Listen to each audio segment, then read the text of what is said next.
अहिले आउला नि छैन भरे आउला नि छैन आउँछ चाहिँ कहिले है यो घाममा मजाले हामी चाहिँ कसैको अवस्था छ अरूको खेतबाट सर्टकट हानेको अवस्था है देख्यो भने चाहिँ हामीलाई मार्छन् होला केही धेरै मान्छेहरू आउँदै हुनुहुन्छ अझै कति पेट लाग्ने पुग्नलाई थाहा छैन ओह्रालो बाटो रहेछ 1 घन्टा छ कि सानी फुत्दा पनि कहीँ पाइएन हाम्रो बिजमा भइसक्यो यस्तो धेरै भिड छ कि बल्ल बल्ल धाममा आइपुग्यौँ हामी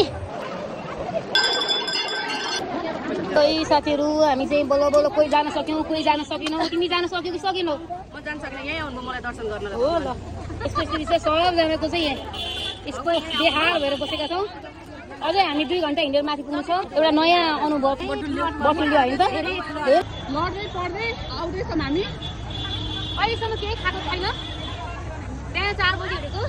बल्ल बल्ल आइपुग्यो यहाँसम्म यो चाहिँ जेठको पहिलो शनिबार नरसिंहधाममा दुःख भएको भिडियो हो साथीहरू thank you so much for watching our video